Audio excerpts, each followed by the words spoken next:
अस्सलाम वालेकुम। हम लोग जो है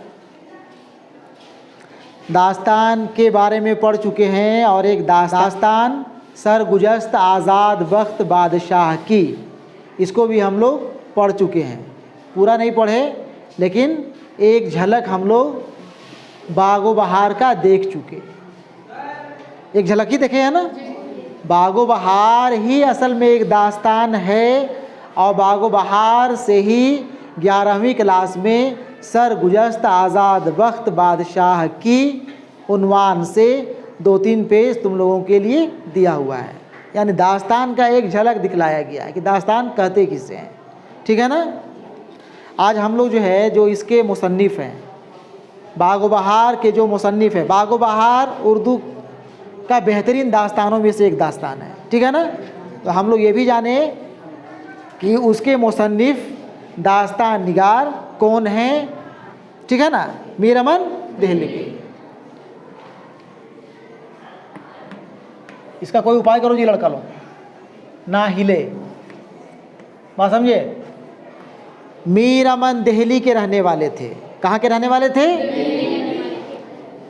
जब दिल्ली के हालात ख़राब हो गए तो बहुत से अदीबों और शायरों ने दिल्ली छोड़ दी। अदीबों, मुसन्निफ़ों, लिखने वालों ने, राइटरों ने और शायरों ने दिल्ली छोड़ दी और तलाशे माश के लिए कई शहरों का रुख किया, रोज़ी रोटी के लिए। मीर अमन ने भी दिल्ली छोड़ दी। कोलकाता, पहले का कलकत्ता पहुँचे। कहाँ पहुँच गए? कोलकाता या कलकत्ता पहुँचे और फोर्ट विलियम कॉलेज में मुलाजिम हो गए। देखो, फोर्ट विलियम कॉलेज में मुलाजिम हो गए, नौकरी करने लगे। अब यहाँ पे साफ साफ है कि फोर्ट विलियम कॉलेज कहाँ है? फोर्ट विलियम कॉलेज कहाँ है? सवाल पूछेगा, फोर्ट विलियम कॉलेज कहाँ है, उसके कायम करदा कौन है, किसने कायम किया, सब कुछ मिलेगा। बाज़ाब्ते अलग से फोर्ट विलियम कॉलेज के बारे में पढ़ना भी है, ठीक है। यहाँ उन्होंने फोर्ट विलियम कॉलेज के उर्दू के उस्ताद डॉक्टर जॉन गिलक्रिस्ट की फरमाइश पर, उर्दू के उस्ताद कौन है? डॉक्टर जॉन गिलक्रिस्ट की फरमाइश पर अंग्रेज़ तलबा को उर्दू सिखाने के लिए किस्सा चहार दरवेश का तर्जमा बागो बहार के नाम से किया। सवाल पूछता है, बागो बहार जो तर्जमा किया गया है मीर अमन देहलवी के ज़रिए, वो किस किताब का तर्जमा किया गया है? किस किताब का तर्जमा किया गया है? किस्सा चहार दरवेश, जो फ़ारसी में लिखी गई किताब थी। फ़ारसी में लिखी गई किताब का उर्दू में डॉक्टर जॉन गिलक्रिस्ट की फरमाइश पर मीर अमन देहलवी तर्जमा करते हैं, ट्रांसलेट करते हैं, ठीक है ना। यह तर्जमा 1802 ईस्वी में मुकम्मल हुआ लेकिन 1804 में शाये हुआ। याद रखोगे एक एक लफ्ज़ को, एक एक ईस्वी सन को। बागो बहार कब मुकम्मल हुई? 1802 ईस्वी में तर्जमा का काम पूरा हो गया, यानी किताब लिखी जा चुकी 1802 में, लेकिन शाये हो रहा है, लोगों के पास आ रहा है, मंजर आम पे ये किताब आ रही है 1804 ईस्वी में, ठीक है ना। उसी साल मीर अमन ने गंज खूबी नामी दास्तान भी लिखी। गंज खूबी नामी दास्तान भी लिखी। अब देखो, बागो बहार एक दास्तान का किताब तो हो ही गई, मीर अमन के ज़रिए लिखी गई एक किताब है बागो बहार। दूसरी किताब का नाम और आ गया ना, क्या नाम है?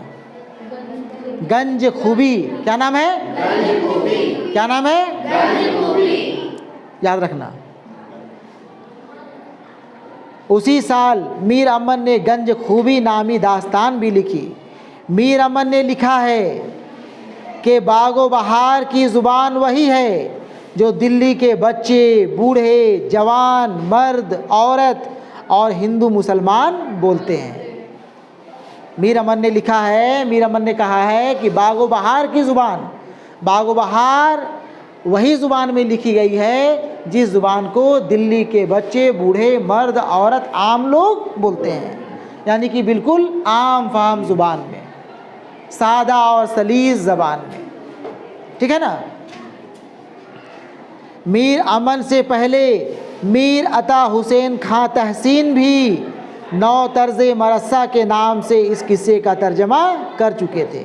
ध्यान देना, मीर अमन देहलवी से पहले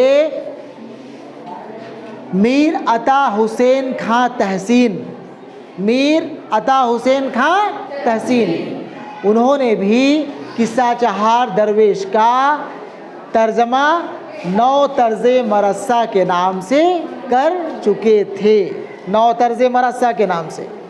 ठीक है ना।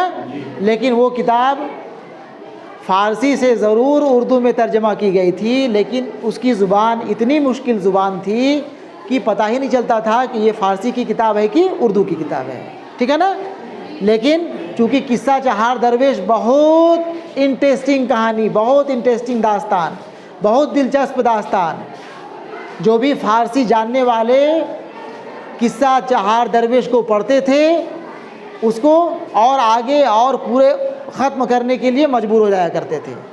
और यही वजह है कि उसे उसकी मकबूलियत और शोहरत को देखते हुए, दिलचस्प कहानी को देखते हुए डॉक्टर जॉन गिलक्रिस्ट, जो कि एक अंग्रेज़ है, एक अंग्रेज़ प्रिंसिपल है उर्दू डिपार्टमेंट का, फोर्ट विलियम कॉलेज का, वो जो है मीर अमन देहलवी को यह काम देते हैं कि आप इस किताब का तर्जमा बिल्कुल आम ज़ुबान में, आम सादा फहम ज़ुबान में तर्जमा करें ताकि आम लोग भी इसे पढ़ सकें। मकसद तो था, अब चलो मकसद के ऊपर बातचीत नहीं करेंगे अभी हम, है ना। जब फोर्ट विलियम कॉलेज पढ़ाएंगे, बताएंगे तो फिर अलग से बात करेंगे। सुन लो थोड़ा सा, ठीक है, सुन लो। एक पैराग्राफ है, बागो बहार में 5 किस्से हैं। कितने किस्से हैं? 5 किस्से हैं। एक तो चहार दरवेश यानी 4 दरवेशों की कहानी, 4 दरवेशों का किस्सा, और एक खुद आज़ाद बख्त का किस्सा, जिसका सरगुजश्त आज़ाद बख्त बादशाह के नाम से एक उनका दास्तान का, उनका किस्सा का एक झलक तुम लोग सुन चुके हो, देख चुके हो। बागो बहार में 5 किस्से हैं, 4 दरवेशों के किस्से और 5वां ख्वाजा सरपरस्त का किस्सा। 5वां ख्वाजा सरपरस्त बादशाह आज़ाद बख्त का किस्सा दरअसल सरपरस्त का किस्सा है। ठीक है ना। चाहे सरपरस्त का किस्सा कहें हम लोग या बादशाह आज़ाद बख्त का किस्सा कहें, 5वां किस्सा इन्हीं का है। ठीक है ना। बागो बहार में हर किस्म के फ़ौक फितरी अनासिर मौजूद हैं, हर किस्म के फ़ौक फितरी अनासिर, फ़ौक फितरी अनासिर, मन घड़ंत बातें, हर तरह का मन घड़ंत बातें इस दास्तान में दिखाई पड़ेगी। देव, परी, बलाएं, जादूगर और अजीबुल खलकत जानवर, इसमें उस ज़माने की तहज़ीब व माशरत की अक्कासी भी की गई है। बागो बहार में उस ज़माने की तहज़ीब और माशरत की अक्कासी भी की गई है। उस वक्त के दिल्ली के हालात भी पेश किए गए हैं, उस वक्त की तहज़ीब और माशरत का पता भी चलता है बागो बहार से। मीर अमन की ज़ुबान सादा, सलीस और बामुहावरा है। ठीक है ना। फ़ारसी और अरबी अल्फाज के साथ साथ हिंदी अल्फाज भी नगीने की तरह जड़े हुए हैं, हिंदी अल्फाज भी नगीने की तरह जड़े हुए हैं। जहाँ पे हिंदी का लफ्ज़ इस्तेमाल करना है, हिंदी का ही लफ्ज़ इस्तेमाल किए हैं। कहीं अगर फ़ारसी का भी कहीं कहीं गिने चुने जगह इस्तेमाल किए तो जहाँ फ़ारसी का लफ्ज़ इस्तेमाल होना चाहिए वहीं पे किए हैं, और नहीं तो बिल्कुल आम ज़ुबान, दिल्ली वालों की ज़ुबान इस्तेमाल की है। ठीक है ना।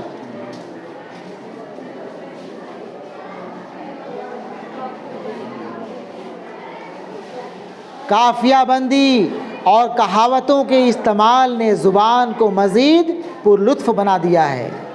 बागो बहार में अखलाकी रंग भी है और हुस्न व इश्क की रंगीनियाँ भी। इसमें अच्छी दास्तान की सारी खूबियाँ पाई जाती हैं, लेकिन यह गालिबन किसी मजमा में दास्तान के तौर पर नहीं सुनाई गई। कोई मजमा में, पहले जो है मजमा लगता था वहीं पे दास्तान किस्सा कहने का, कहानी सुनने सुनाने का चलन था। ये बाग व बहार को किसी मजमा में नहीं सुनाया गया। ठीक है ना। देखो ठीक है, मुख्तसर में इतना ही जानो, जानना तो और भी इनके बारे में बहुत कुछ है। मीर अमन देहलवी जो है 1750 में पैदा हुए थे, है ना, 1750 में पैदा हुए और 1837 में इनका इंतकाल हुआ। याद रखना है कब पैदा हुए, कहाँ पैदा हुए, कौन सी किताबें लिखे, है ना। और अगर लॉन्ग क्वेश्चन में आ जाएगा लिखने के लिए बाग व बहार के बारे में आप जो कुछ जानते हैं लिखे तो फिर लिख देना है। आम ज़ुबान, सादा ज़ुबान, दिल्ली वालों की ज़ुबान, ठीक है ना, जो सुने लिख देना। लेकिन तब लिखोगे जब लिखना आएगा, तब ना लिखोगे रे। कोशिश मत करो, मेहनत मत करो, खाली मेरा डायलॉग सुनते रहो, स्कूल आओ और चल जाओ। अस्सलाम वालेकुम। कल हुआ था क्लास की, परसों हुआ था, इसके पहले कल बताए थे। कल जो है, हाँ कल ही मीर अमन देहलवी के बारे में हम लोग पढ़े थे, है ना। कितना पेज नंबर में था? बहरहाल पेज नंबर जितना भी था, मीर अमन देहलवी के बारे में हम एक एक सेंटेंस, एक एक जुमला पढ़ लिए हैं, तुम लोग को समझा दिए हैं। ठीक है ना। आप कितना समझे नहीं समझे वो तुम लोग जानो। मीर अमन के बारे में यहाँ पे 5-7 जुमला हम लिख दे रहे हैं, उसको तुम लोग आज नोट कर लो। ठीक है ना।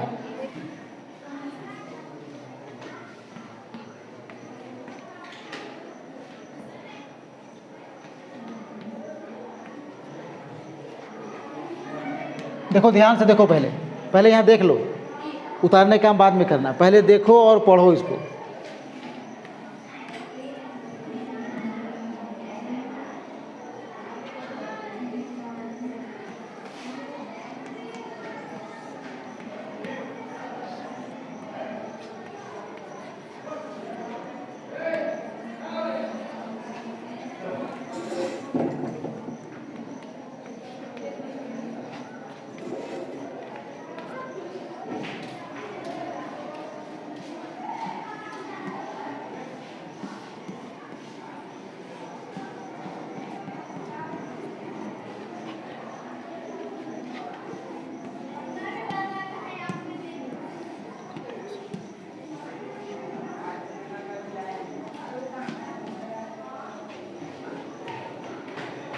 क्या जुमला हो गया?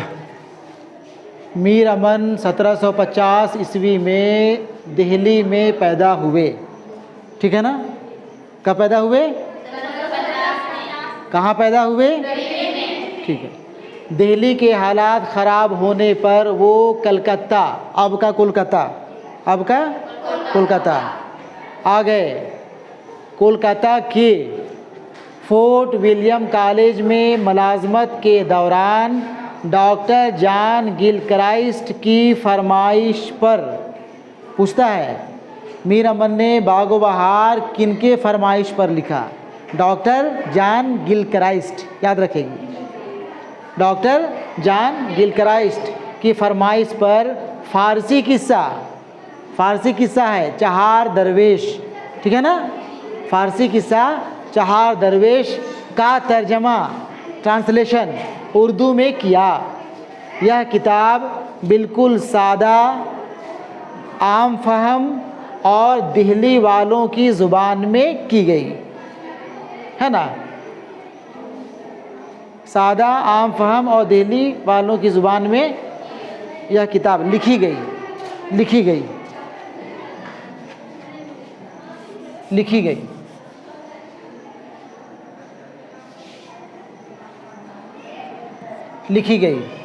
फूल बन गया रे, अच्छा लग रहा ना। लिखी गई। उन्होंने उर्दू में एक और दास्तान, इसका मतलब है कि इनकी पहला दास्तान हम लोग कहेंगे बाग व बहार को। बाग व बहार दास्तान है, बताए थे, इसका भी नाम याद रखना। एक और दास्तान गंज खूबी के नाम से लिखा। इनका इंतकाल 1837 ईस्वी में हुआ। ये तो बहुत मुश्किल जुमला नहीं है, इनके बारे में 4-5 जुमला अगर लिखने के लिए आ जाए, 2-3 नंबर का, 5 नंबर का सवाल तो आसानी से लिख लोगे। कहाँ पैदा हुए, कब पैदा हुए, कौन सी किताब लिखे, किस तरह की किताब लिखे, है ना। उतार लो इसको।